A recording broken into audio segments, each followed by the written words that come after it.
cristianismo gnóstico e primitivo, ou gnosticismo e cristianismo primitivo. Com vocês, my man, o homem.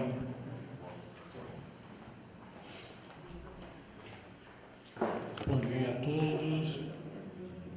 É uma grande alegria estar aqui, no que é, na verdade, a minha terra.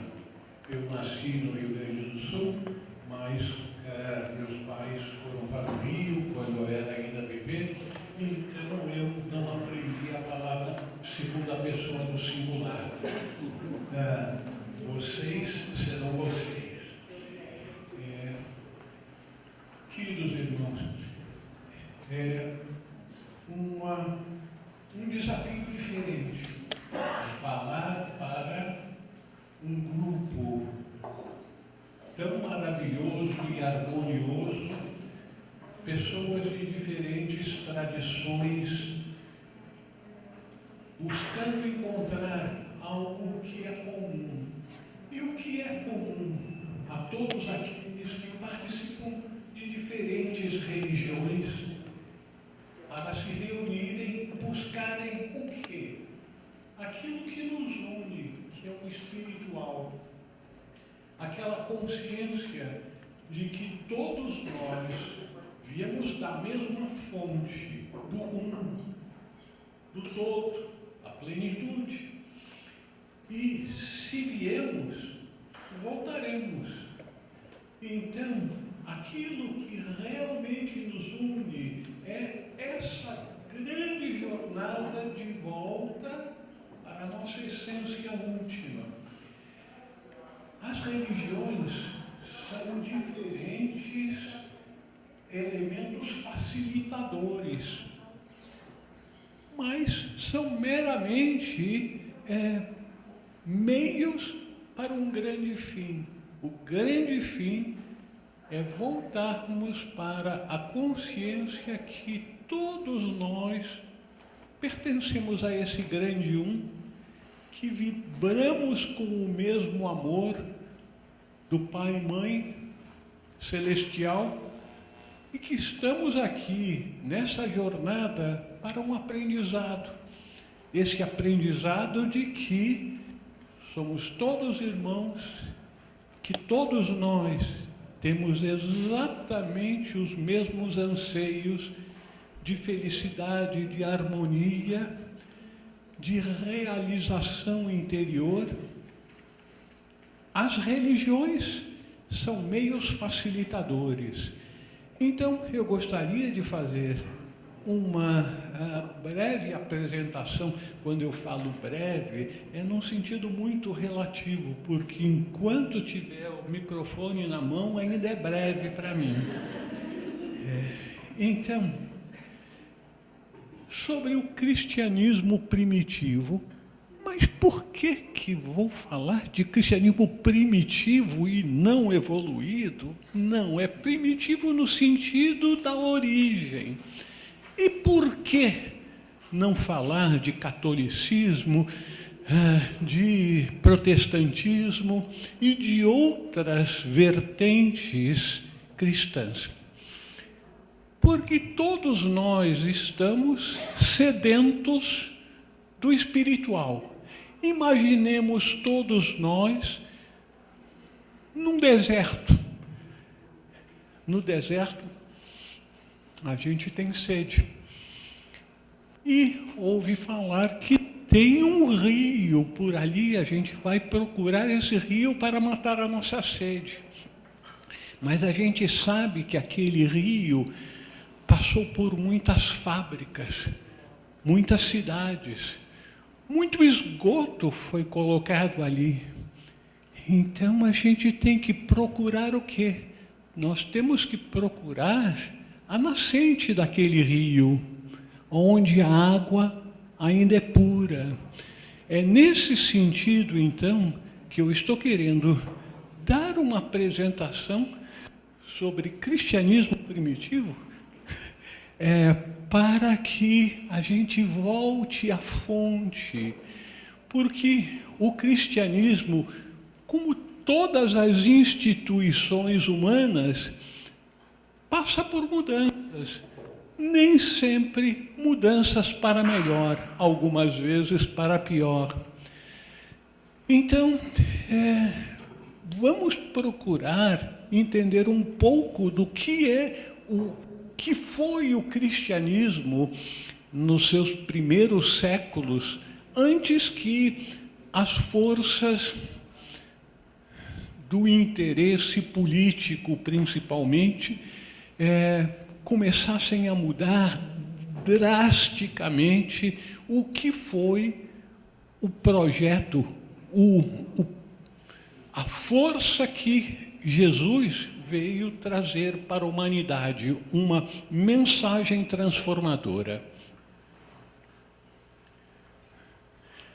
Após a morte de Jesus, seus discípulos e simpatizantes passaram a se reunir em pequenos grupos, a maior parte dos quais estabelecidos durante a vida do Mestre. Mais tarde, os discípulos começaram a se espalhar para divulgar o Evangelho, mantendo a prática de ensinamentos para os muitos e para os poucos. Vamos ver aqui algumas palavras essenciais aqui. Evangelho.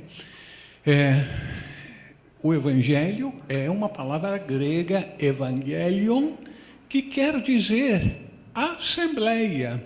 Essa palavra no grego antigo já era encontrada no tempo dos filósofos 4, 5 séculos antes do nascimento de Jesus. Então, quando os gregos se reuniam para discutir política, eles se discutiam na polis, em evangelion, em assembleias. Então, a assembleia era a reunião dos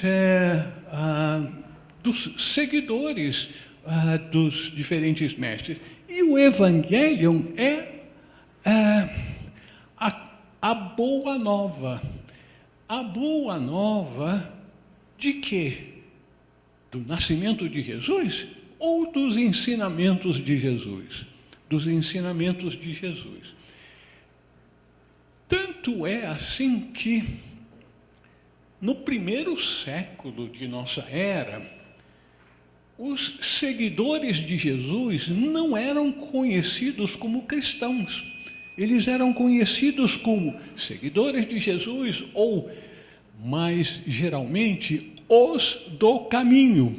Aqueles que estavam engajados no caminho de volta para casa, de volta para o reino dos céus.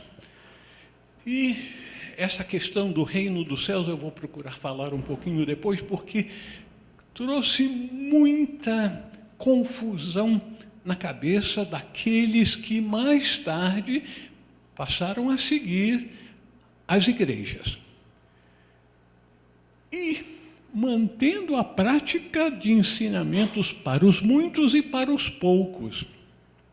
Porque Jesus, como todos os grandes instrutores, sempre teve o bom senso, a sabedoria de apresentar ensinamentos de acordo com a capacidade, o interesse do nível, não só intelectual, mas principalmente espiritual dos seus ouvintes. Então, no que nós conhecemos como os evangelhos, agora os livros que falam sobre os ensinamentos e a vida de Jesus, o que é apresentado como sendo a Boa Nova, esses livros apresentam os ensinamentos para o público, para os muitos. E os ensinamentos que Jesus reservava aos seus discípulos mais próximos eram ensinamentos geralmente apresentados de boca a ouvido. Não havia a permissão de colocá-los para o público em geral por certas razões. Nós vamos chegar a isso depois. Ao longo do primeiro século, essas comunidades eram conhecidas como os do caminho, como os essênios, os que buscavam trilhar a senda. Só no final do primeiro século, começaram a adotar o nome das comunidades de Antioquia, ou seja, cristãos, os Christiani, aqueles que seguiam o Christos, com dois significados, o significado de o bom e o significado do ungido. Os discípulos tinham diferentes níveis de compreensão dos ensinamentos do Mestre.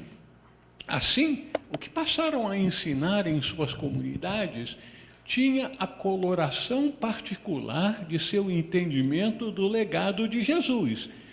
Daí a importância da tradição oral. Sempre que pessoas se reúnem para receber um ensinamento de um verdadeiro conhecedor, um mestre, obviamente essas pessoas vão receber com a sua capacidade de absorção, consequentemente, aquilo que vão guardar vão ser alguns pontos que lhe tocaram especialmente o coração e a coloração daquilo que constituía o apanhado geral de sua cultura, do seu conhecimento. Então, nós sabemos que Maria Madalena, João, eram discípulos muito mais avançados do que Pedro, do que André, os dois irmãos. Então, as diferentes comunidades que foram estabelecidas mais tarde, antes de haverem alguns documentos, cada uma apresentava para os membros da comunidade os ensinamentos que os discípulos tinham absorvido. Daí, com o passar das décadas, dos séculos, cada comunidade ia apresentando uma parte, um viés do ensinamento do Mestre.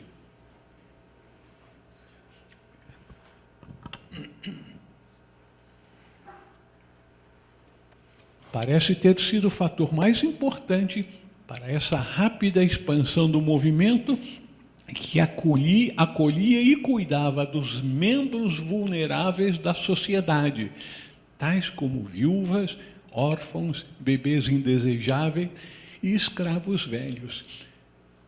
Pode parecer estranho a menção desses pontos aqui, que as comunidades dos seguidores de Jesus acolhiam os membros vulneráveis da sociedade, tais como viúvas, órfãos, bebês indesejáveis e escravos velhos.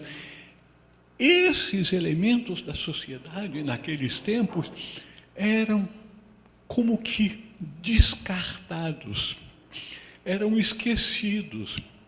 E os discípulos de Jesus, que foram tocados pela vibração do Mestre, pelo amor do Mestre, pela compaixão de Jesus, eles sabiam que todos os seres humanos são irmãos, vêm da mesma fonte, todos têm o mesmo anseio de serem felizes, de serem acolhidos, de serem protegidos. E viúvas, naquele tempo, não havia INSS. Então, não tem nada a ver com aposentadoria, é a família que cuida.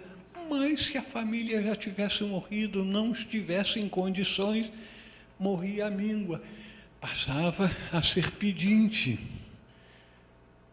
Bebês indesejáveis, aqueles que nasciam sem serem de um casamento constituído. As mulheres procuravam esconder que tinham tido aqueles filhos. Escravos velhos. Meu Deus do céu, os escravos velhos eram descartados. E nessas comunidades dos seguidores de Jesus, eles eram acolhidos. Então, criava-se uma atmosfera, uma vibração amorosa, acolhedora, que era toda especial e muito diferente das comunidades daqueles tempos. O cristianismo primitivo ou original, no primeiro século e em grande parte do segundo, abarcava tanto os grupos gnósticos como os grupos de seguidores de Jesus, fundados por discípulos não iniciados, seguindo, portanto, os ensinamentos para os muitos. Nesse período, todos eram considerados como irmãos, apesar de já haver diferenças de interpretação dos ensinamentos recebidos e praticados em diferentes grupos. Os grupos, ainda que fossem grupos que tivessem como objetivo a manutenção daqueles ensinamentos reservados. Por que reservados?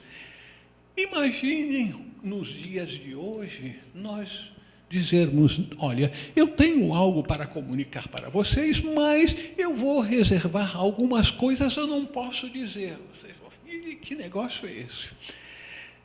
Mas era perfeitamente conhecido por aqueles que estavam realmente no caminho espiritual, que naqueles tempos o caminho espiritual acelerado era ensinado nas escolas de mistérios. E nas escolas de mistérios ensinava-se coisas que aqueles que conseguiam ser admitidos e conseguiam absorver, desenvolviam poderes, siddhis, como os hindus chamam. Esses poderes são poderes, como por exemplo, de materialização e desmaterialização. Obviamente, esses poderes são poderes divinos, poderes que podem ser utilizados para o bem ou para o mal. É por isso que somente aqueles que eram tidos como capacitados moralmente, espiritualmente, para viverem para o bem de todos os seres, a grande compaixão, o caminho do Bodhisattva, só esses que podiam ser admitidos nesses grupos reservados para aprenderem esses ensinamentos que podiam levar a grandes poderes nesse mundo. Existe uma passagenzinha no início do Sermão da Montanha, as beatitudes. Bem-aventurados os mansos, porque eles herdarão a terra. Essas bem-aventuranças, se a pessoa não conhece algo sobre a linguagem sagrada, a sua interpretação, aquilo entra por um ouvido, sai pelo outro, e a maior parte parece que é coisa sem muito sentido. Os mansos, bem-aventurados os mansos, porque herdarão a terra. O que quer dizer isso? Quem for mansinho, bonzinho, vai herdar um pedaço de terra? Não, vai herdar os segredos da natureza, da terra.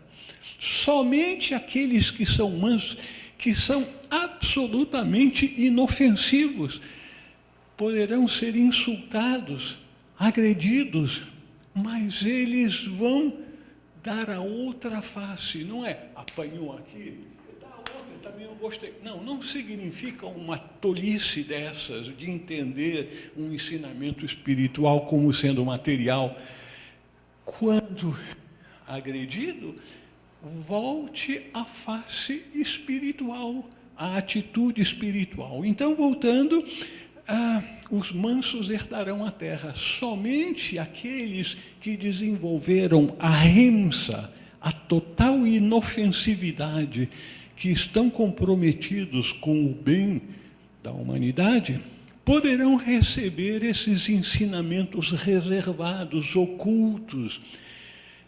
É por isso que havia sempre 2 níveis, no mínimo, quando não mais, de ensinamentos para os discípulos. E Jesus, como um iniciado, como um avatar, também tinha diferentes níveis de ensinamentos.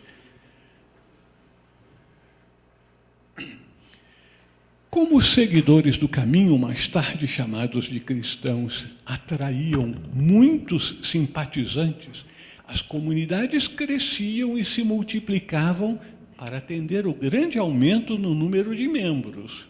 Com isso, as comunidades com os ensinamentos públicos cresciam muito mais rapidamente do que aquelas com os ensinamentos internos. Porque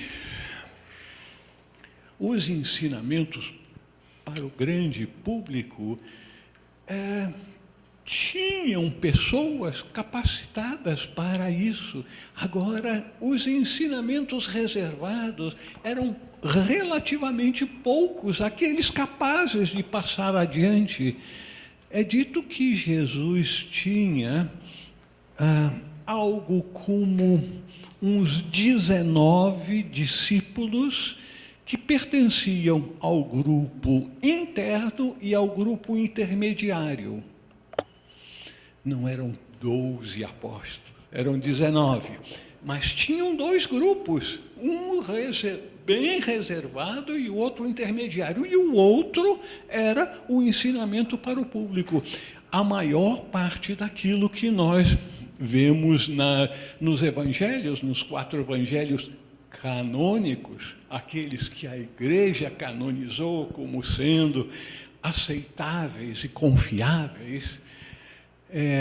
Então, nós vemos que as comunidades com os ensinamentos para os muitos, para o público, se alastrava muito mais rapidamente do que aquelas com os ensinamentos mais reservados.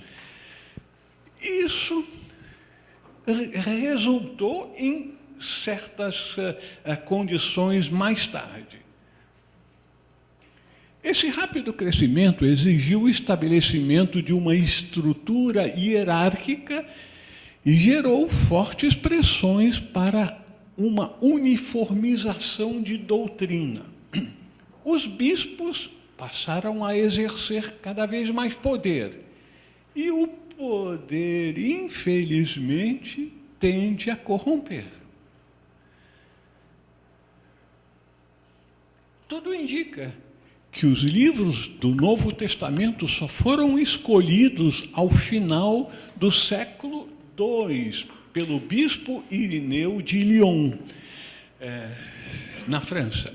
Até então, os ensinamentos foram mantidos pela tradição oral e por outros textos, como, por exemplo, Memória dos Apóstolos, Evangelhos de Tomé, dos Hebreus, da Verdade, o Evangelho de Que, a inicial da palavra Quelle, alemão, para fonte, que seria, então, o Evangelho, ou o texto, o documento que serviu de base para a apresentação posterior do Evangelho segundo Mateus e segundo Lucas.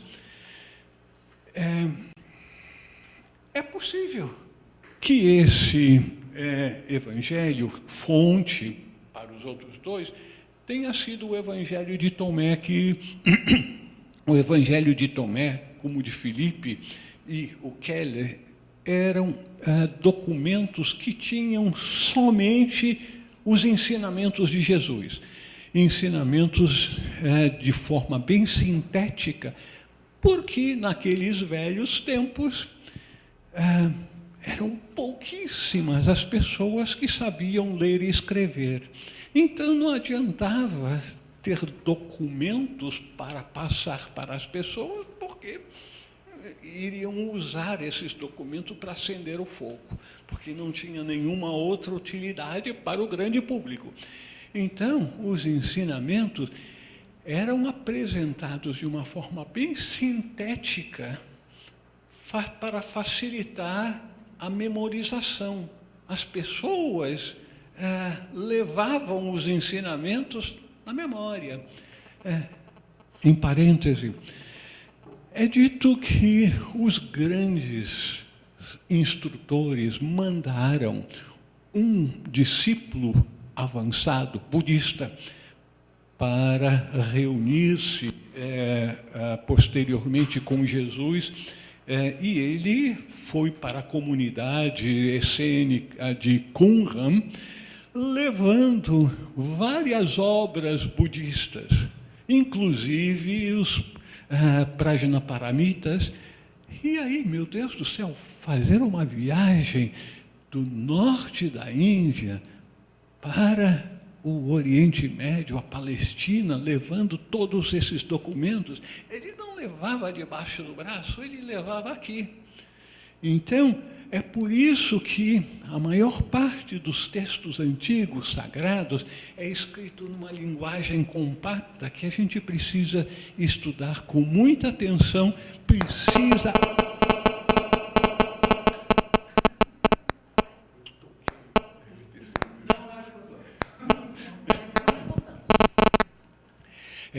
Então,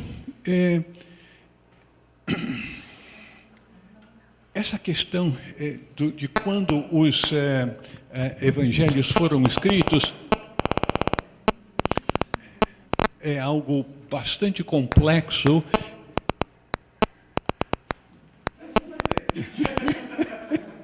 É bastante complexo. A Igreja romana, por muitos séculos, insistiu que os evangelhos tinham sido escritos logo depois da morte de Jesus. Aí, alguns estudiosos verificaram que falavam da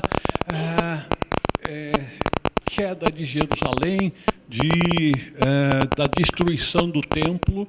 E aí os historiadores, destruição do templo, isso ocorreu no ano 70 de nossa era. Então, os evangelhos não poderiam ter sido escritos logo após a morte de Jesus. Aí a igreja mudou, não.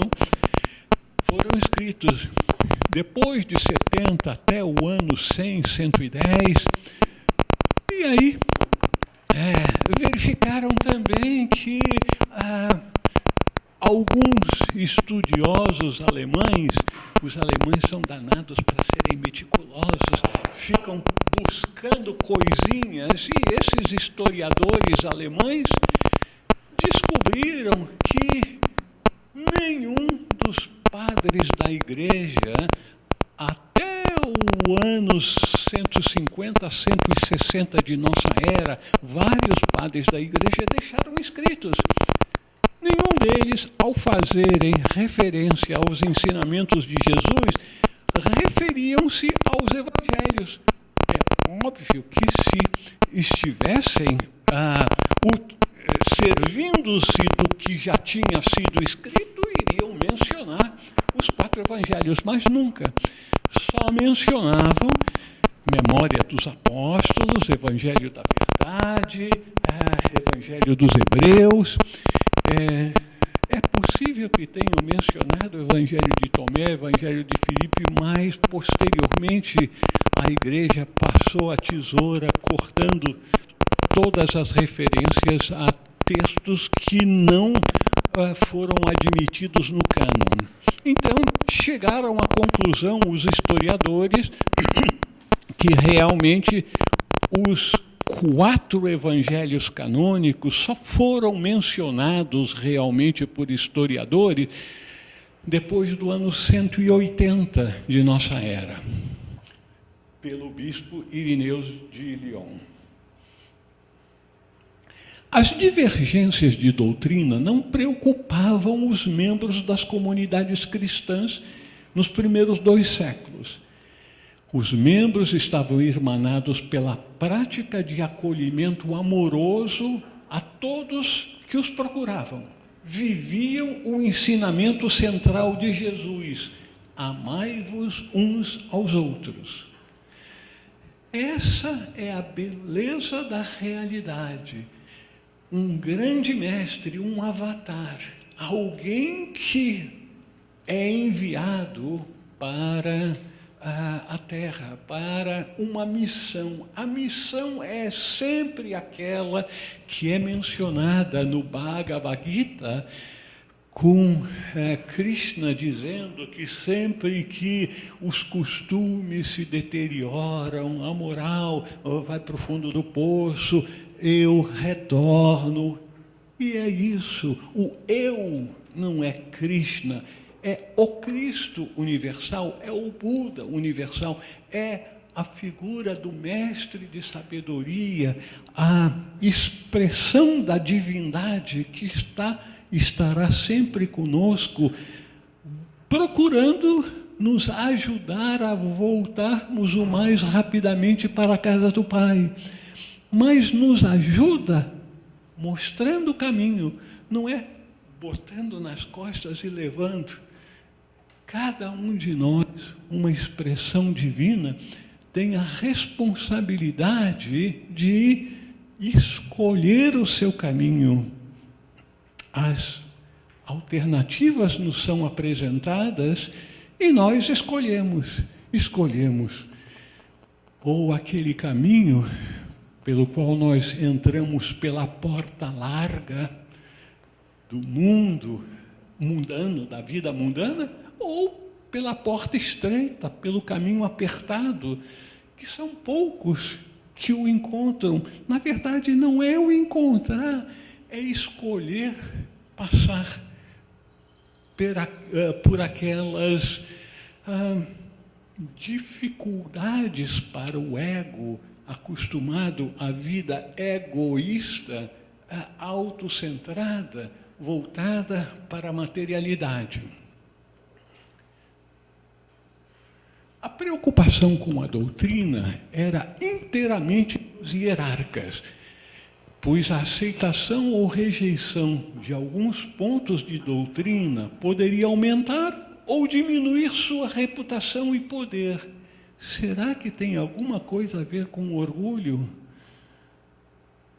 O orgulho que leva à ambição, que fez com que, desde tempos imemoriais, os grandes seres, ao instruírem os seus discípulos, diziam: mata a ambição. A ambição aparece quando a pessoa se desenvolve, principalmente intelectualmente, sente que conhece coisas com mais facilidade e mais amplitude do que as pessoas ao seu redor, e aí bota o nariz para cima, estica o peito para fora: eu sou um líder, eu tenho uma missão de liderar, e chama a si aquela pseudo-responsabilidade de guiar o seu rebanho. E ao fazer isso, com esse orgulho, eles estão, em vez de subindo, estão descendo ladeira abaixo muito rapidamente. A disseminação dos evangelhos canônicos com relatos sobre a vida de Jesus, em vez da exclusiva apresentação de seus ensinamentos, como nos textos conhecidos até então, levou a um recrudescimento nas disputas sobre a natureza de Jesus. Antes de falarmos sobre que disputa sobre a natureza de Jesus,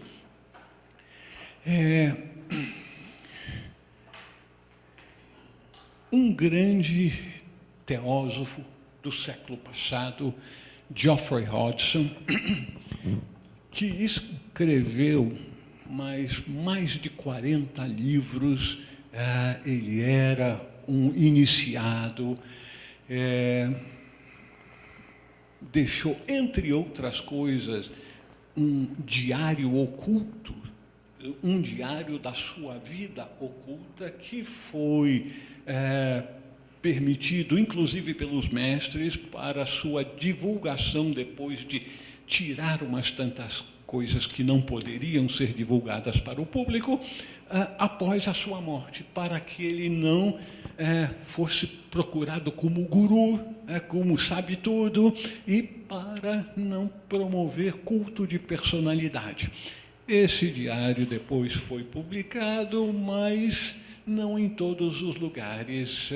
No Brasil, por exemplo, não foi publicado pela Editora Teosófica, mas talvez dentro de um mês ou dois esse livro venha a ser publicado em português também. Mas,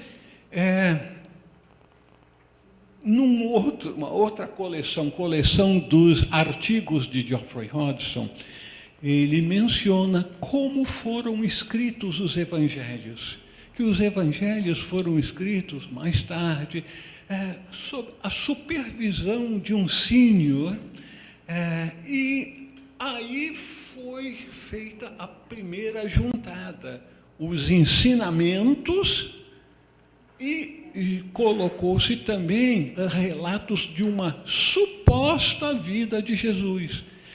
Não um relato histórico, como um historiador faria, porque não é... os textos sagrados não têm como objetivo apresentar a história de um povo, ainda que supostamente escolhido por Jeová, e tampouco apresentar a história de um grande ser, como Jesus, por exemplo.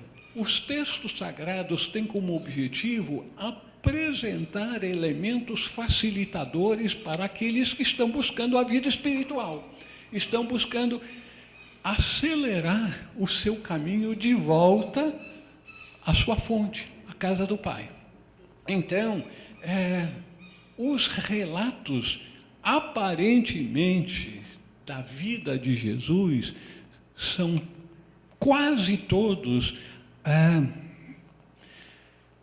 fabricados, se me é permitido dizer isso, sem receber pedradas, para apresentar certos ensinamentos muito específicos.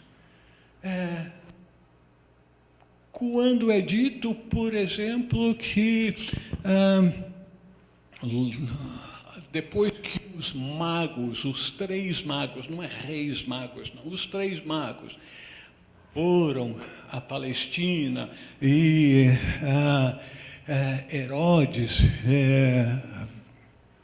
veio a saber que eles foram prestar homenagens ao rei dos judeus. Que negócio é esse? Eu sou o rei dos judeus.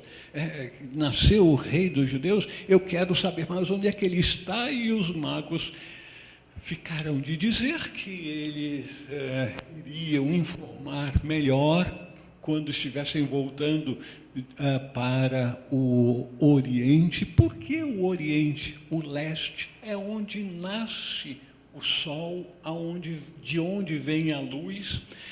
Então, depois, Herodes mandou supostamente matar todas as crianças de menos de 2 anos, e aí José, Maria, levaram Jesus em fuga para o Egito.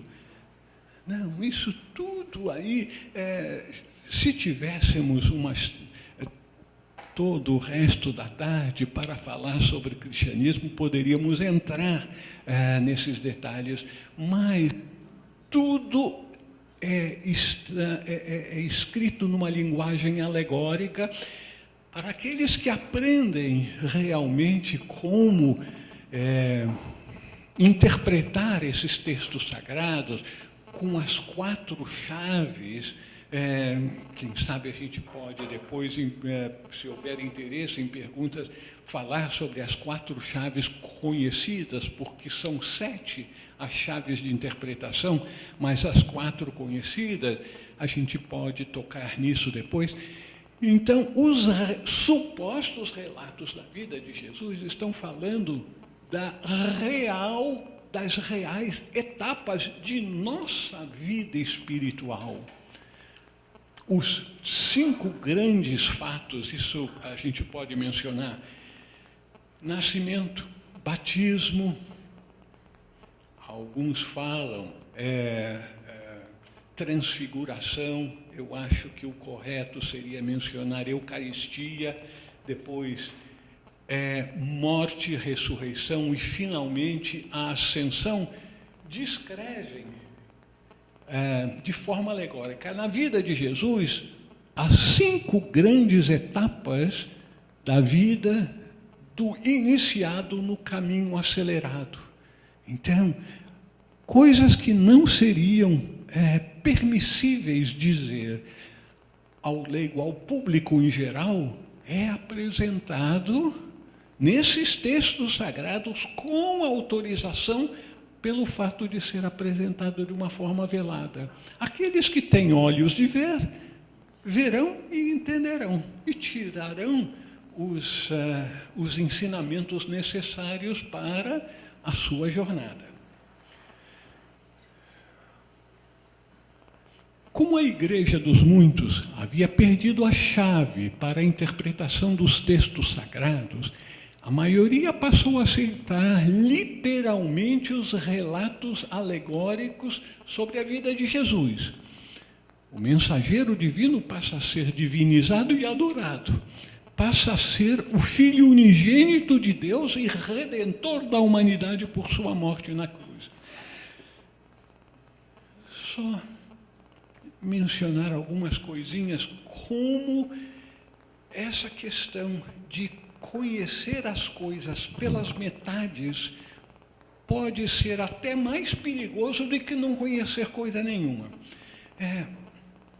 Quando a gente lê nos evangelhos, Jesus supostamente dizendo, pegando o pão, esse é o meu corpo, quem comer do meu corpo, quem não comer do meu corpo não terá a vida eterna. E o vinho, esse é o meu sangue, quem não beber do meu sangue não terá a vida eterna.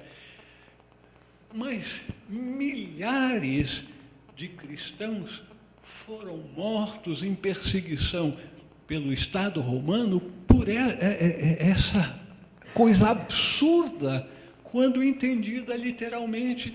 Os romanos diziam, eles são canibais, enquanto que mas obviamente algo alegórico. O corpo são os ensinamentos, que alimenta, não é a barriga, alimenta a alma. Os ensinamentos divinos alimentam aqueles que estão buscando o alimento espiritual. O sangue é a vida que é passada para todos aqueles que estão vivos, que estão em manifestação. E aí depois também, o Filho unigênito de Deus e Redentor da humanidade por sua morte na cruz. A tradição esotérica sabe que Jesus não foi morto por crucificação, ele foi morto por apedrejamento e pendurado num madeiro, como está em Atos dos Apóstolos, a menção de Pedro, que foi pendurado no madeiro.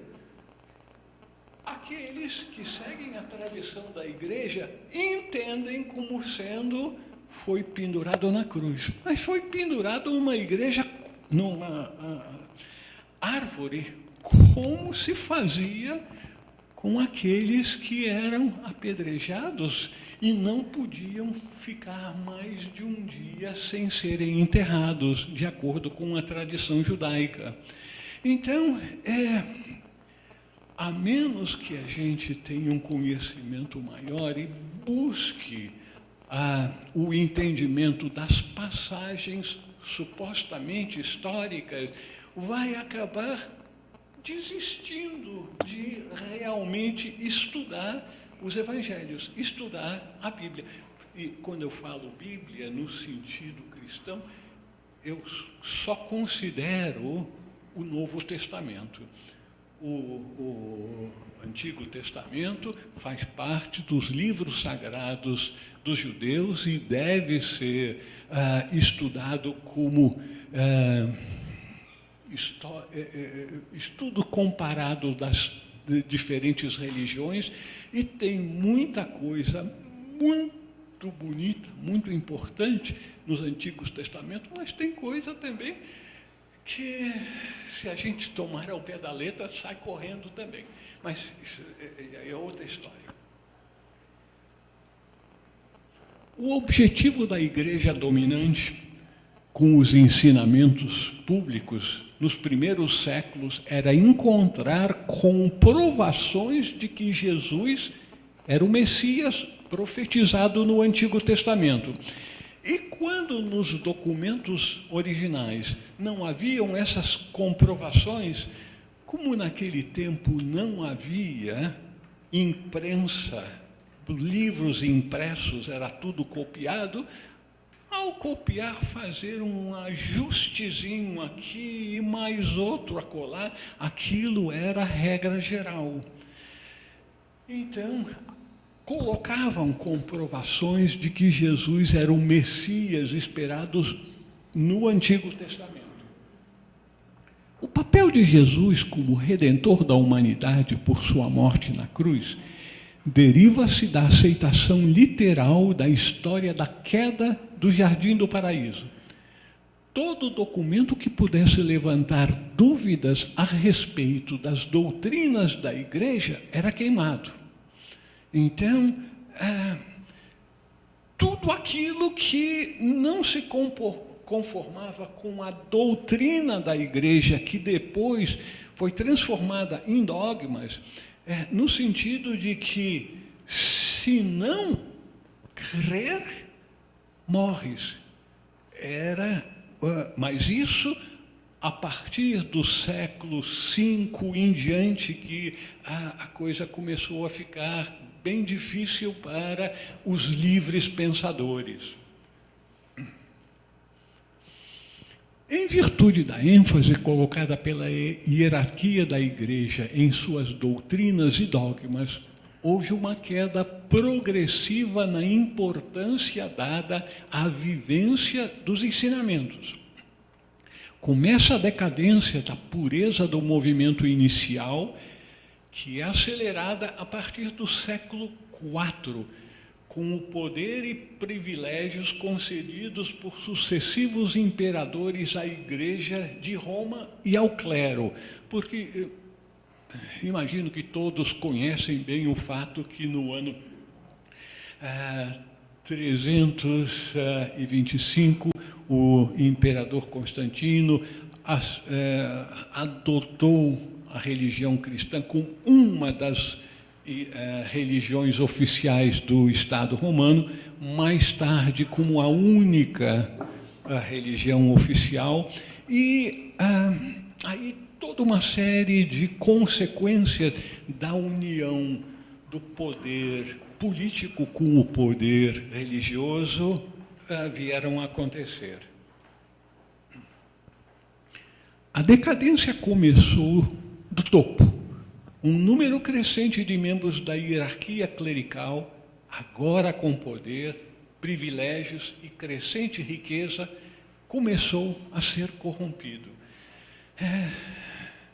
A gente não precisa falar muito a respeito da história antiga, basta a gente ver a história moderna, bem moderna do Brasil. A gente já sabe que a corrupção vem de cima para baixo, o exemplo vem de cima. Mesmo com a rápida diminuição do número de gnósticos cristãos, o cristianismo primitivo ainda poderia ter sido salvo se a igreja dominante tivesse mantido a ênfase na prática dos ensinamentos de Jesus, em vez da insistência na crença em seus dogmas. O papel dos cristãos passa a ser crer nos dogmas, obedecer ao clero, ir à missa e não se esqueça de pagar o dízimo. Então, há uma corrupção central, básica.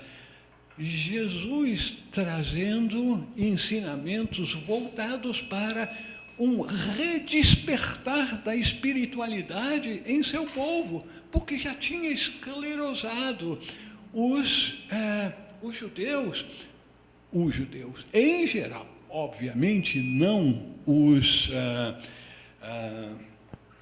aqueles esclarecidos, os que seguiam a Cabalá, estudavam a Cabalá e procuravam vivenciá-la, esses eram totalmente diferentes, mas o judeu tradicional acreditava que tinha que seguir a lei, não é?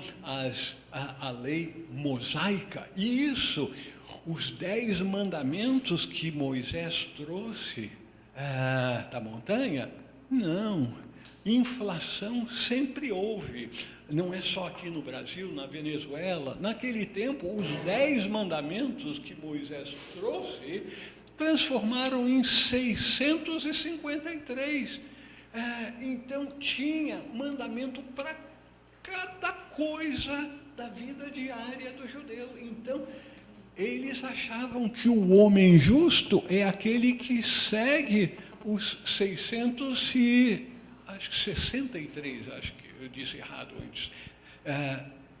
Então, Jesus, sabendo da realidade espiritual, veio para trazer, para remodelar, para voltar para a essência, trazer ensinamentos que tivessem a ver com a transformação interior, não amarrar-se a um passado distante, cujas origens, cujas motivações foram esquecidas. Então, quem segue literalmente tudo o que se faz no passado, está se condenando a que o seu futuro seja exatamente igual ao seu passado. Não há evolução. Então, Jesus veio trazer uma brisa primaveril na vida ética e espiritual do seu povo e para outros povos também. Até mesmo muitos dos místicos cristãos foram perseguidos, pois as pessoas com experiências espirituais sempre foram olhadas com suspeita pela igreja. Qual é a razão? Alguém com acesso a uma fonte de iluminação interna não precisa da intermediação da igreja. Vocês já ouviram falar, fora da igreja não há salvação? Uma vertente diferente, vamos dizer, num aspecto de cristianismo moderno, diz, fora da caridade não há salvação. A gente poderia falar um pouquinho mais a esse respeito, mas não é tema de agora. Isso explica porque Jesus é visto com suspeita pelos sacerdotes e fariseus no seu tempo, pois estavam espantados com o seu ensinamento, pois ele os ensinava como quem tem autoridade, e não como os escribas, os mantenedores da lei, os escribas, que repetiam o que estava nos livros.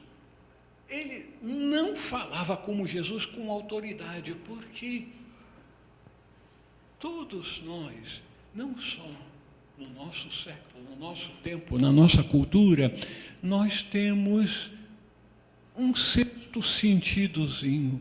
A gente sente se a pessoa está fazendo propaganda eleitoral, está fazendo marketing dos seus produtos, inclusive procurando seduzir aquela moça ou aquele rapaz. A gente sente que tem alguma coisa errada nisso. Então,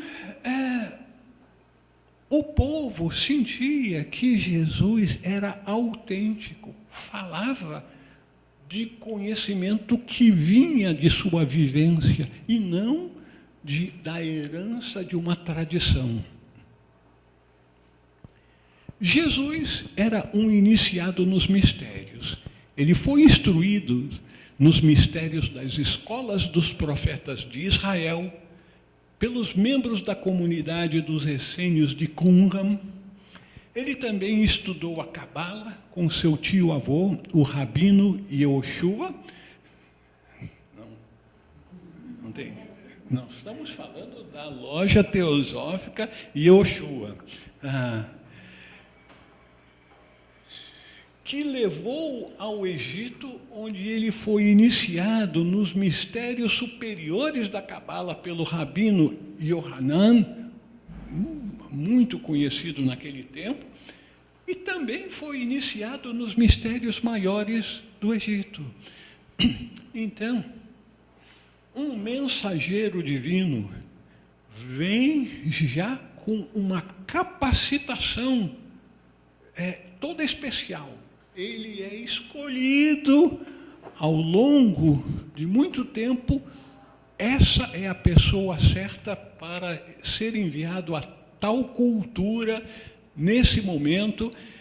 E ele nasce naturalmente e é preparado também.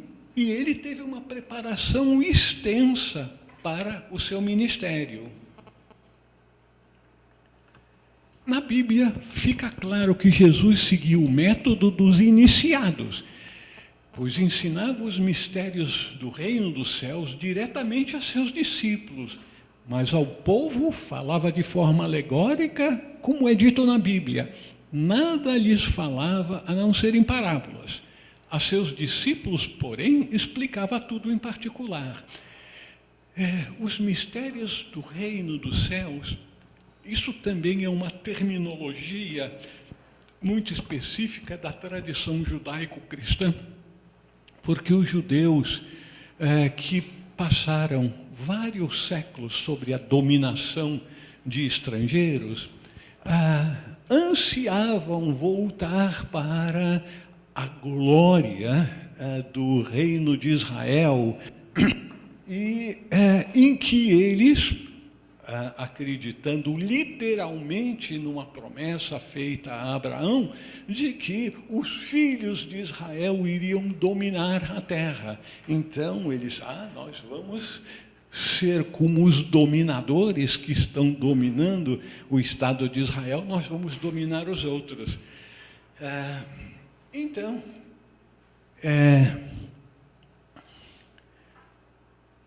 ele falava ao povo de forma alegórica. Jesus foi, portanto, o primeiro gnóstico cristão. Paulo foi, sem dúvida, o mais conhecido. Bom, antes de continuarmos, gnóstico. O que é um gnóstico?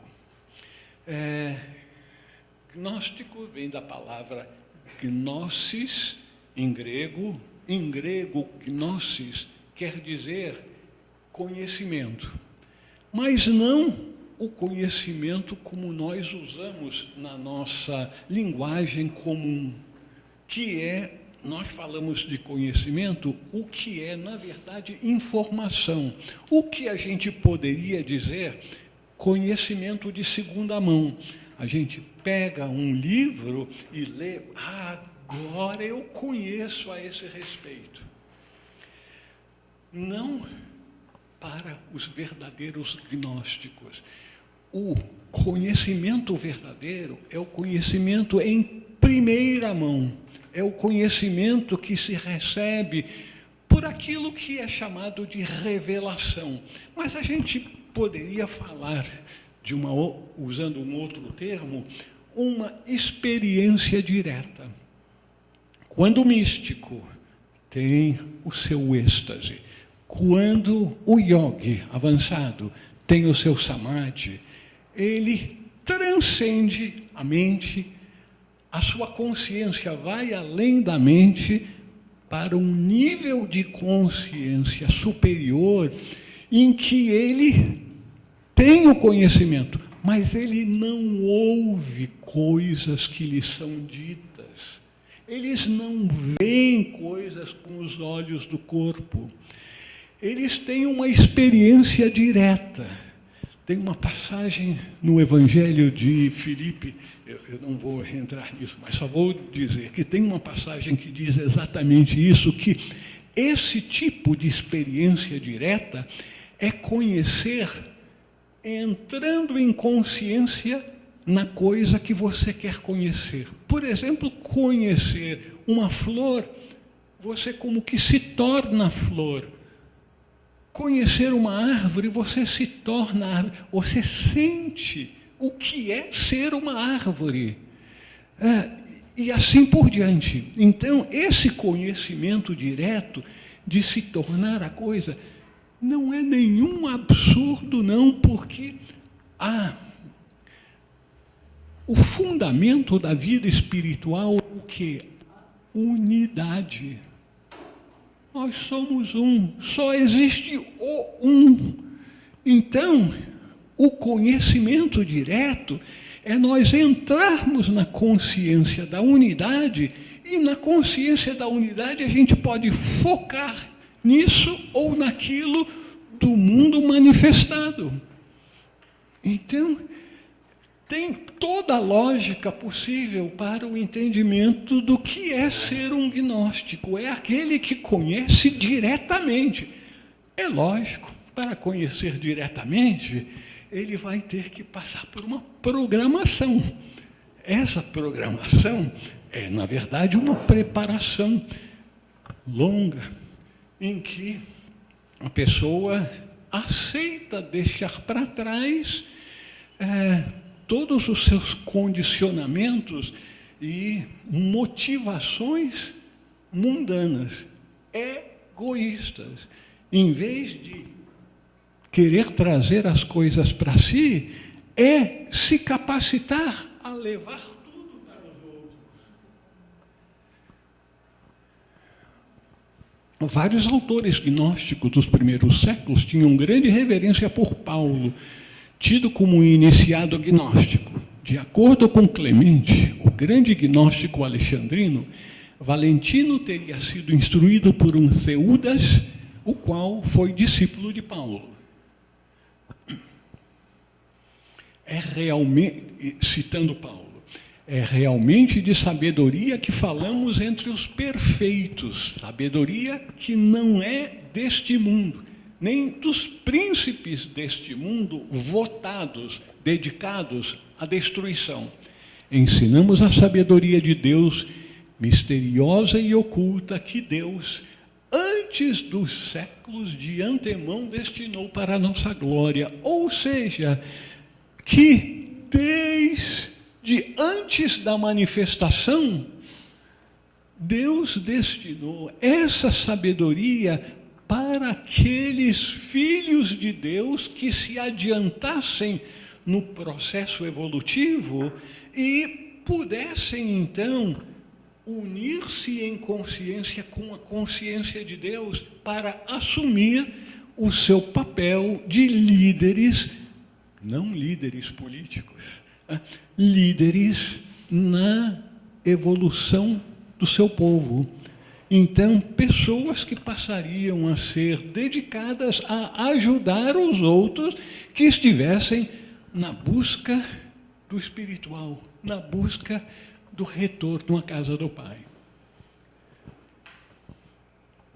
A indicação de que Paulo era um gnóstico iniciado encontra-se num das suas epístolas. Mas, como está escrito, o que os olhos não viram, os ouvidos não ouviram e o coração do homem não percebeu, isso Deus preparou para aqueles que o amam. Então, não é ler num livro que a gente vai saber disso. Não é, vou conversar com aquela pessoa que sabe tudo, vou ouvir uma palestra. Não, a gente vai ter informação, mas o conhecimento, gnosis, que a gente está buscando, só vai conseguir diretamente.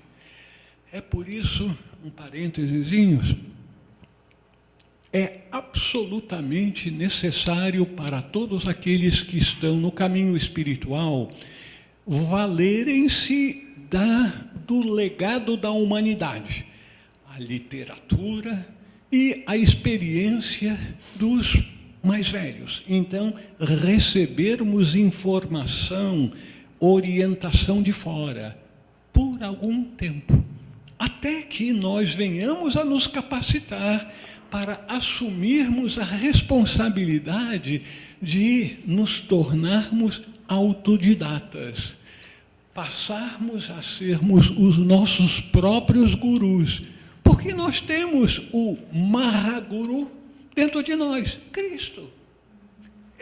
Que coisa melhor do que ter o ensinamento de Cristo.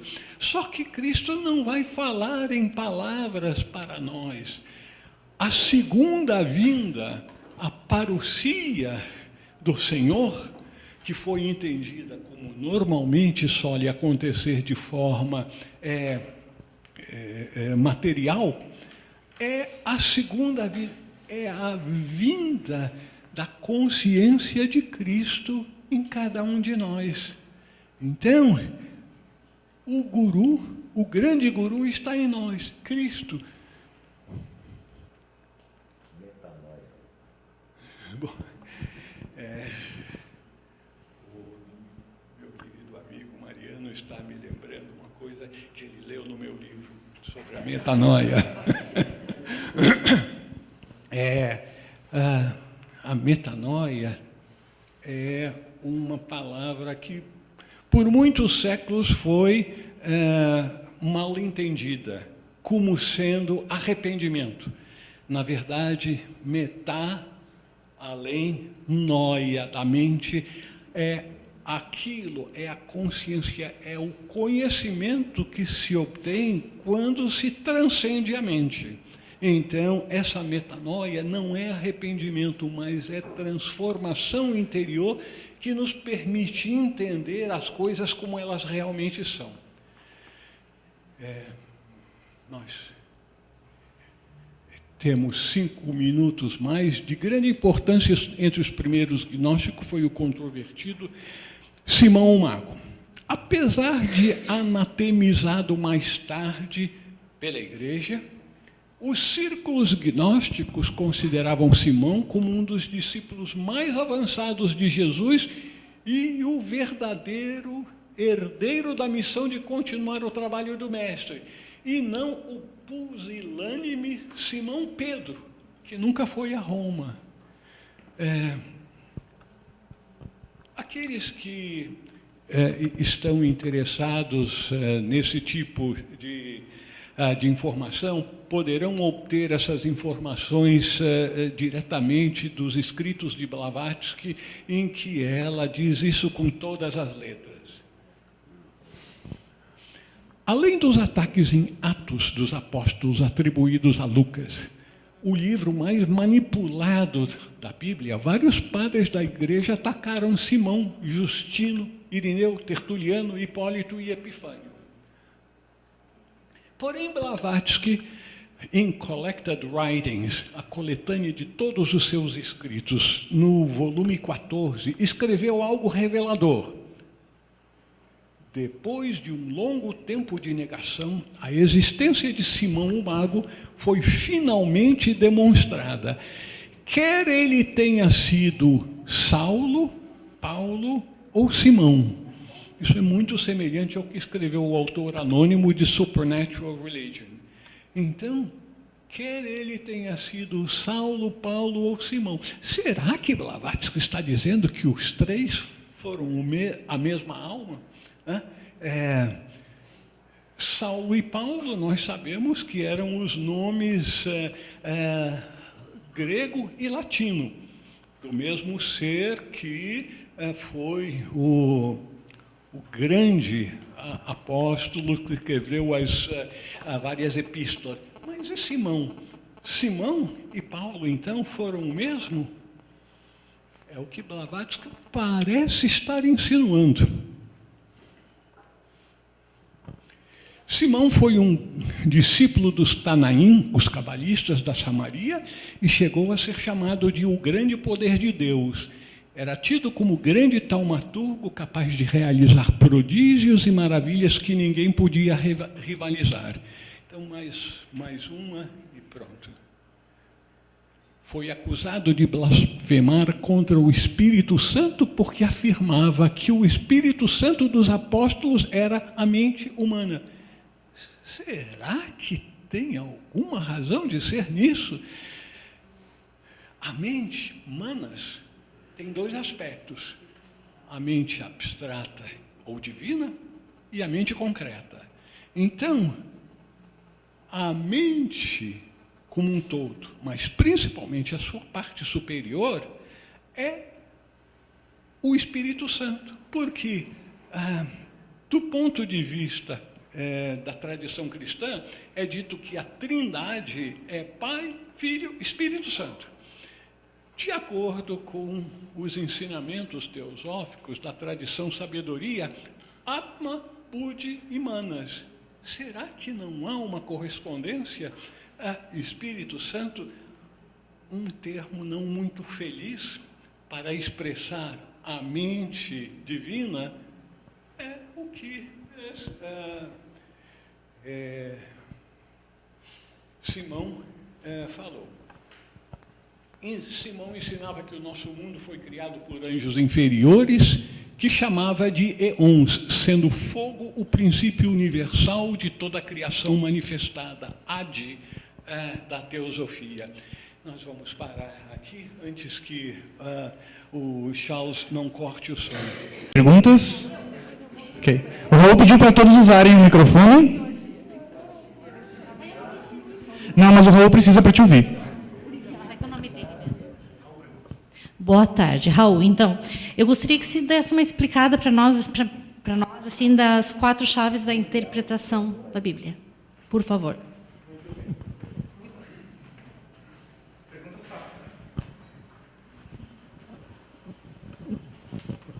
Muitas pessoas ficam surpresas ao saber que existem chaves para a interpretação dos textos sagrados. A maior autoridade nesse último século, nesse assunto, foi o teósofo Geoffrey Hodgson. Ele escreveu várias obras a esse respeito, uma das quais é A Sabedoria Oculta na Bíblia Sagrada, que no original eram 4 volumes e foram reduzidos para um volumão em português. E também um livro extremamente útil para aqueles que querem conhecer melhor a tradição cristã, tem como título de Geoffrey Hodgson também, A Vida do Cristo. Não é a vida de Jesus Cristo, não, é a vida do Cristo, como apresentada através da Bíblia, com o relato da suposta vida histórica de Jesus. Agora, as 4 chaves para a interpretação dos textos sagrados, principalmente no caso da Bíblia. Primeira chave: todas as passagens que estão descrevendo eventos aparentemente no exterior, na verdade, referem-se a questões, processos interiores. Então, descreve o exterior para representar o interior. Pois eu dou um exemplozinho. Segunda chave: todos os personagens que são descritos numa passagem representam aspectos de todos os seres humanos. Segunda chave. Terceira chave. Cada evento, cada passagem na Bíblia, nos textos sagrados, representa uma determinada etapa no processo evolutivo de todos os seres humanos. Quarta chave. Todos os números, nomes e muitos objetos e coisas têm um significado simbólico ou alegórico. Existe uma quinta chave que eu conheço muito pouco, mas que me ajudou bastante numa obra que eu traduzi, Pistis Sophia, que tem a ver com a numerologia. Não é a numerologia como se faz para saber qual é o poder de tais palavras, isso, aquilo, mas o significado em valor numérico de palavras que representam outras palavras. Isso foi muito usado em Pistis Sophia, a gematria de Pistis Sophia, mas como eu conheço muito pouco, mas me ajudou muito o pouco que eu conhecia, não vou entrar nisso. Agora, essas 4 principais chaves que nós mencionamos. Se dermos uns exemplozinhos, isso vai ficar mais simples. No livro A Sabedoria Oculta na Bíblia Sagrada e no meu livro também O Poder Transformador do Cristianismo Primitivo, eu dou vários exemplos e explico mais em detalhes essas, entre outras coisas, essas 4 chaves. Um exemplo na Bíblia, em que Jesus estava ensinando os seus discípulos e ao público, aí depois ele entra num barco e atravessa, começa a atravessar o mar, na verdade é o lago, e vem uma tempestade. Jesus dormia no barco e vem as ondas, o vento sopra com muita força e os discípulos, apavorados, com medo, vão e acordam Jesus, dizendo: mestre, mestre, vamos morrer. E aí Jesus se levanta no barco e diz: homens de pouca fé. E aí ele encanta as ondas e o vento, que amainam e dizem: mas quem é ele que pode fazer essas coisas? Bom, parece um milagre. O Filho de Deus acalmou a tempestade. Agora, usando a chave de interpretação, aquilo que está sendo descrito como ocorrendo fora, ocorre dentro do ser humano. Cada coisa que indivíduo e coisas na história representam algo. O barco representa o corpo humano. Jesus sempre representa o Cristo interior. Os discípulos representam diferentes aspectos da mente, como o medo, como o apego ao corpo. E Jesus estava dormindo. O Cristo, naquele ser humano, estava adormecido. Porém, quando os diferentes aspectos da mente conseguem despertar o Cristo interior amaina as ondas das paixões e o vento da dúvida. O vento tem a ver com a mente, a água com as emoções, com as paixões. Então, o Cristo interior amaina completamente a tempestade que faz com que os aspectos da mente venham a temer a sua morte para a vida espiritual. Então, aquilo que parecia um milagre sobrenatural está descrevendo um processo na vida de cada ser humano. Um exemplo. Outro exemplo.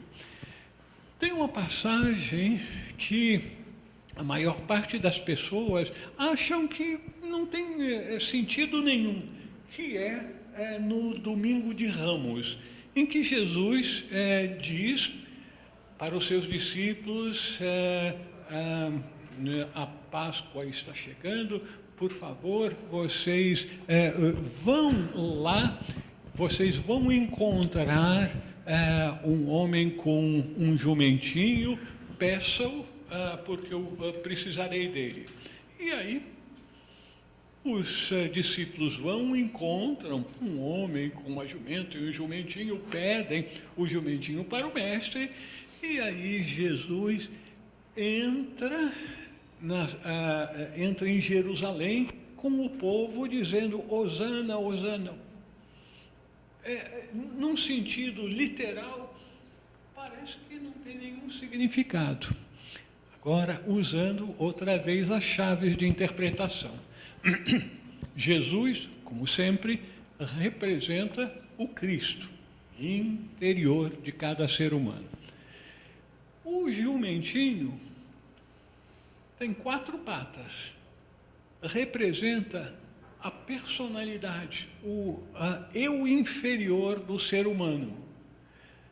E aí, o Cristo interior, para entrar em Jerusalém, que simboliza a cidade sagrada, ou seja, o reino de Deus, o Cristo interior precisa estar montado na sua personalidade, no seu quaternário inferior, que como um jumento, até ser totalmente domesticado, empaca. Não adianta bater isso, aquilo, não vou e pronto, está acabado. Não mudo interiormente. Mas uma vez domesticado, parece que sente o que o dono quer fazer, precisa fazer. É totalmente obediente. E aí, então, o Cristo, montado no quaternário inferior, totalmente domesticado, entra no reino dos céus. E o público dizendo, Hosana, Hosana, saudando aquele evento maravilhoso. Então, a nossa vivência, o estudo da linguagem sagrada permite que a gente vá de passagem em passagem. Meu Deus do céu, tudo aquilo que a gente costumava aceitar ao pé da letra, agora, utilizando essas chaves para interpretação, a gente vê que tem pepitas de ouro escondidas no garimpo. Cabe a nós minerar, tirar essas pepitas de ouro para o nosso enriquecimento interior. Agora, a gente vai precisar trabalhar um pouco e fazer com que elas se incorporem a nós. Na Bíblia, nós vemos ensinamentos de diferentes tipos. Tem ensinamentos que são totalmente diretos. Amai-vos uns aos outros. Tudo aquilo que quereis que os homens vos façam, fazei-o vós a eles. Essa é a lei e o ensinamento dos profetas. Ensinamentos bem diretos. Agora, tem outros ensinamentos relacionados com a suposta vida de Jesus. Então, tudo que tem a ver, que apresenta como Jesus fazendo, tudo aquilo tem esse significado simbólico que nós estamos falando agora, que a gente precisa interpretar. Depois tem também os ensinamentos na forma de parábola. quando a gente pega as inúmeras parábolas que são narradas por Jesus, apresentadas, era uma maneira que ele utilizava para tocar os seus ouvintes, que eram, na maior parte, 90 e tantos %, eram agricultores. Então, eles estavam familiarizados com a vida no interior, na agricultura. E ele dava, geralmente, exemplos tendo a ver com a agricultura. A semente de mostarda, a figueira que não dá fruto, e assim por diante. E, finalmente, ensinamentos bem velados que as pessoas com essa utilização das chaves de interpretação chegam perto do seu entendimento. Isso é particularmente importante num dos evangelhos em que mais se aproxima dos ensinamentos internos, que é o evangelho de Filipe. Não faz parte da Bíblia canônica, mas é um texto que fala, por exemplo, dos sacramentos. Dos 5 sacramentos, não são os 7 sacramentos da igreja, que são sacramentos exotéricos, são os 5 sacramentos ou iniciações conferidas por Jesus, que mais tarde foram todos eles utilizados pela igreja com sentido externo. Por exemplo, o último dos sacramentos de Jesus, que era batismo, crisma, eucaristia, redenção e câmara nupcial. Só para falar desse último, câmara nupcial, isso é casamento, muito bem. Num sentido está certo, mas não se trata do casamento do homem com mulher, mas sim do casamento interior, do casamento da alma com o Espírito, do qual nascerá o Cristo. Então, era uma alegoria da iniciação máxima em que o Cristo, na consciência do iniciado, permaneceria para sempre. Tá? Alguma outra pergunta? Raul, primeiro parabéns pelo seu trabalho, que é um trabalho grande, além de ser grandioso como estudo, também é muito importante, porque essas 4 chaves que você deu agora são fantásticas. Imagina quanto tempo a gente levaria sozinhos para entender isso, né? Ter uma ajuda dessa é muito importante. Bom, pelo que eu entendi, a gnose sendo conhecimento por experiência direta, o que a gente entende dessa palestra é que nós, como buscadores, temos que ter uma interpretação mais profunda dos escritos e a partir dessa interpretação própria e profunda, nós vamos ter uma evolução consciencial. Aí eu queria que o senhor contrapôsse essa atitude com a atitude que algumas pessoas, por exemplo, do meio ocultista, ou até, às vezes, na gente da gnose moderna, que acaba, ou até da maçonaria, que coloca o ritual, que às vezes é colocado assim, num contexto de livro apócrifo e tal, só que mesmo assim aquele ritual, assim, supostamente de elevação de consciência, só que muitas vezes não tem essa carga assim de interpretação, de encontrar a chave mesmo desses rituais.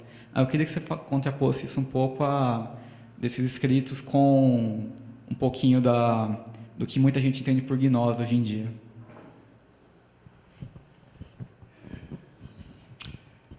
Você está fazendo uma pergunta difícil, porque tem muitas coisas imbricadas no que você acabou de dizer. Primeiro, você falou sobre gnose como o conhecimento interior perfeito. Depois você falou a gnose moderna, esses vários rituais, maçonaria e outros. Veja só. Os gnósticos de todos os tempos, inclusive os discípulos internos de Jesus, para alcançar a gnose, eles tinham que ser preparados para isso. Primeiro, eles tinham que ser aceitos como discípulos, o que indica que o mestre, com o seu poder espiritual, podia ler a pessoa, ver na sua aura se ele estava já num estágio que lhe permitiria ser trabalhado e avançar a ponto de merecer a iniciação, a expansão de consciência que lhe levaria então até aquelas experiências da gnose. Em parêntese, existem vários níveis de gnose. Na literatura gnóstica cristã, fala-se que a gnose do homem era um grande evento, mas a gnose suprema era a gnose de Deus.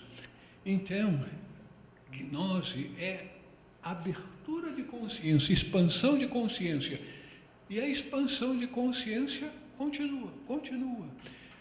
Nós, na nossa limitação, imaginamos que iluminação é como uma noite escura, absolutamente, que a gente não consegue ver nada, aí liga-se a luz, que bom, agora eu posso ver. Há um paralelo com o exemplo espiritual. Quando há iluminação, a gente passa a ver. Porém, nós temos, no mundo físico, lâmpadas de 60 watts, de 100 watts, 150, e aí vai. No mundo, na vida espiritual, é a mesma coisa, diferentes níveis de intensidade. Com a quinta iniciação, o iniciado torna-se um mestre de compaixão e sabedoria. Já terminou o seu aprendizado como um ser humano, mas ele continua como um ser super-humano, recebendo uma sexta, uma sétima, uma oitava iniciação, parece que uma nona e décima no nosso planeta, e continua. Mas esses são assuntos assim, tão além do alcance da experiência do ser humano, que a gente menciona, mas não tenta o impossível, missão impossível, essa de termos uma ideia do que é isso. Agora, a gnose moderna. Existem várias instituições que prometem acelerar a evolução do indivíduo com toda uma série de rituais. Algumas ajudam num certo ponto, mas tem certas limitações.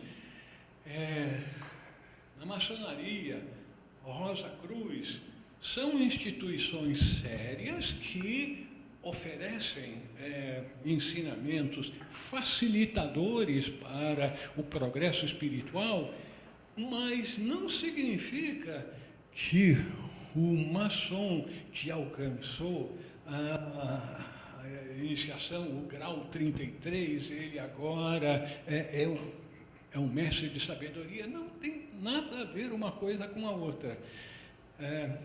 Eu nem vou fazer nenhum comentário, porque a gente conhece de exemplos de maçonarias, de lojas, que foram pegos com a mão na cumbuca e chega, sem comentários. Mas há instituição oferece métodos facilitadores, a mesma coisa com a Rosa Cruz e outras instituições. Mas talvez você esteja se referindo a uma outra instituição que se chama Gnose, que são os ensinamentos de Samael Aun Weor. Esse não é o nome de batismo dele, inclusive, para aqueles que conhecem um pouco, Samael é o nome de de uma sefira inversa.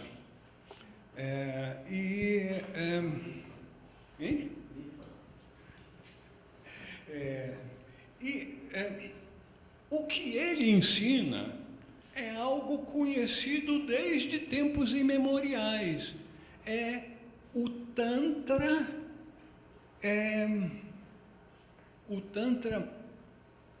materializado, o Tantra utilizando energia sexual. Isso ocorre, pode ser feito.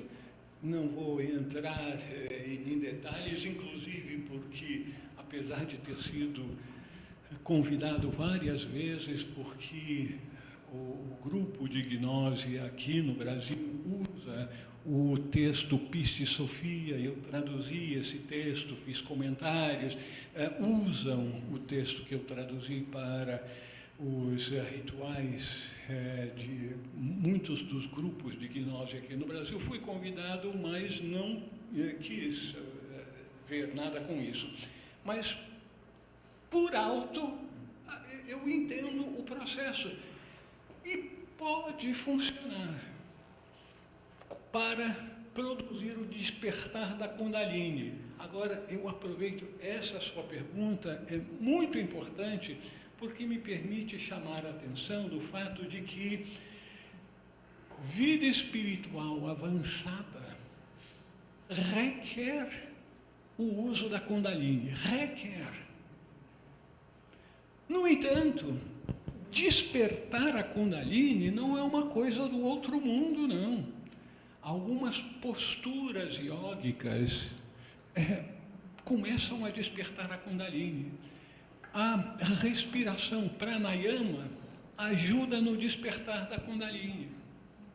Então, despertar da Kundalini não é bicho de 7 cabeças. O problema é controlar a Kundalini, porque a Kundalini pode ser despertada e do chakra base subir um pouquinho para o chakra sacro. Ou então ela pode ser despertada com muita força, vai direto para o topo da cabeça. Os dois extremos causam danos terríveis. Quando a Kundalini desperta só um pouquinho, vai para o chakra sacro, e aí a pessoa é estimulada sexualmente de uma tal maneira que torna-se uma pessoa totalmente voltado para a sexualidade e perde uma encarnação devido a isso. E existem casos conhecidos disso. Por outro lado, se ela desperta com muita força, vai queimando todos os chakras até chegar no topo da cabeça e leva a pessoa à loucura.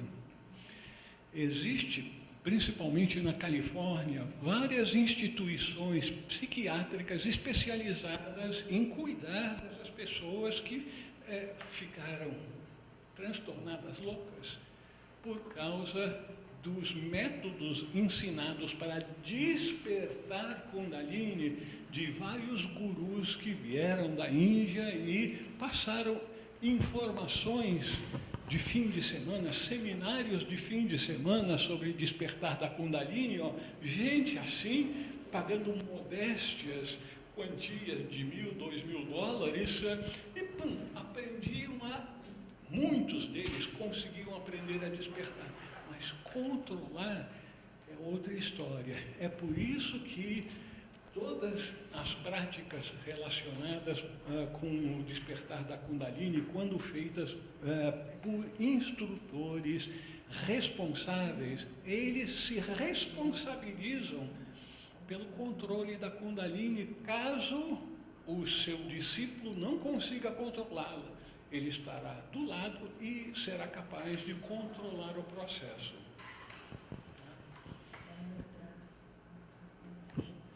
Pessoal, depois terão grupos de estudo, onde o pessoal vai poder se reunir com o Raul e absorver um pouquinho mais dessa sabedoria milenar que ele nos traz. Gostaria, em nome da loja Yeshua, agradecer imensamente. E nós temos os brindes dos nossos apoiadores. É que eu já falei isso tantas vezes, né, que o pessoal já acha engraçado. Então, nossos apoiadores, a Bioshen, um brindezinho, a Associação de Umbanda Caxias, que está aqui representada pelo Pai Saúde Ogum, autor da obra Lorde das Trevas, e a Orquídea, nosso apoiador também, massas, biscoitos, o senhor não passar fome na viagem, né, de volta a Brasília. Muito obrigado. Vou usar para uma foto ali.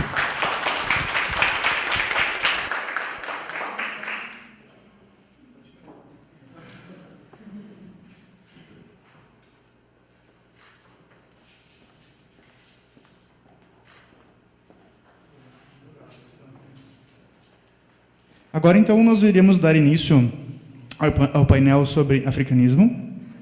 E como nós comentamos de manhã, então, as religiões brasileiras que foram faladas de manhã pela Mãe Águida, pelo Mariano, elas não existem sem a musicalidade. E o mesmo vale para as tradições africanas, assim como valem para as tradições indígenas e muitas hinduístas também, de várias tradições. Então, até a medida de conhecimento, para quem não conhece, então, os Alabês Caxias foram convidados para vir para o evento, estão ali atrás, podem passar adiante. Eles vão se apresentar, então. É um grupo de Caxias do Sul, especializado no toque, então, de pontos cantados, né, curimbas, de umbanda, e também de batuque africano, que são cantados daí em Yorubá, né? Então, hoje eles darão uma palhinha para nós.